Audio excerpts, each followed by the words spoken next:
Okay, so here we have a coil with a current, with a current I, and it's going around like this, as you see. So the flux needs to go up here. If you're using the right-hand rule, you'll find out that. And here we have a gap, which you have here, a gap. And the first thing we want to do is to find the flux. So first we need to just write up the equation for the flux. So flux equals the integral of the flux density, like that. So just to simplify it, we can just say that it's equal to this, okay? And in order to find the flux density, we have to first find the H. Well, first we need to remember what flux density is. So we can say that it is equal to mu times H, like that. Like this, mu times H. And if you remember, H is equal to the integral of, no, that was wrong. Okay, so the integral of H is equal to I, like that. So B is equal to N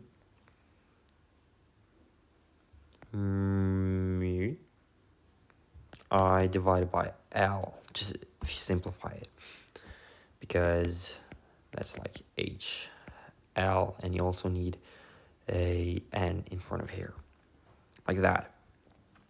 So what you want to do now is,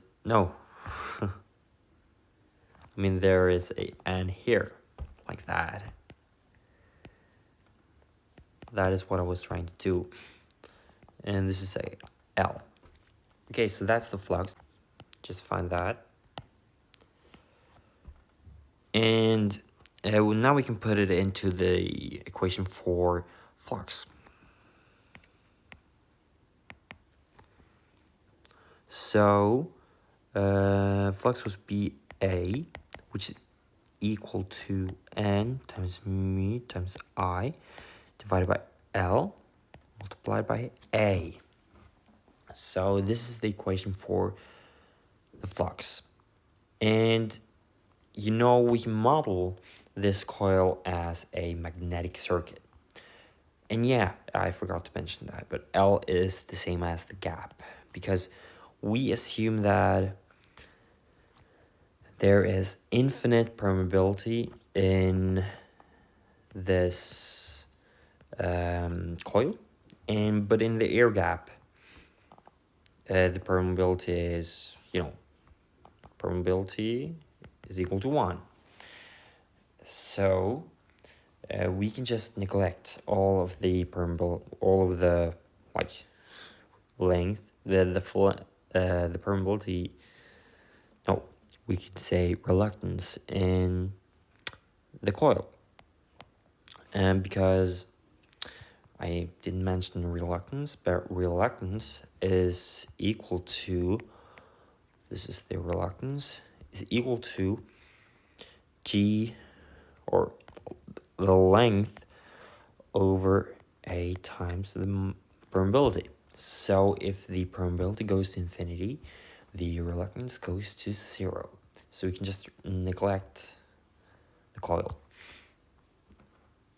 And we can actually model this as a magnetic circuit with the air gap as the reluctance, and this wire as the source, also called MMF. I think the symbol is like this, the MMF. MMF, like that.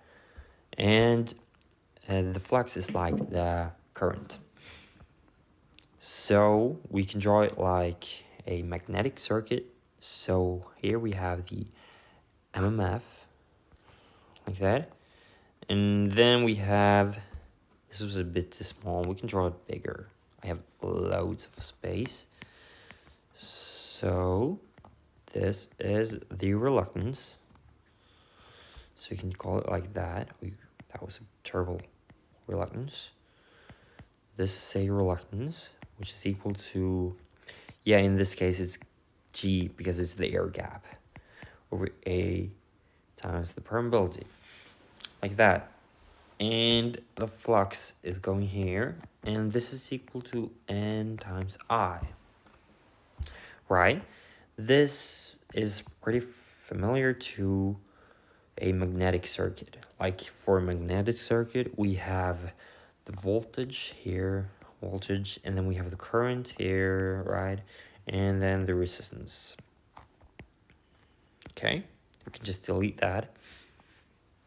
So, but in reality, it's not like this, because we also have some leakage flux going over here, for example, right? There is some leakage flux going over here.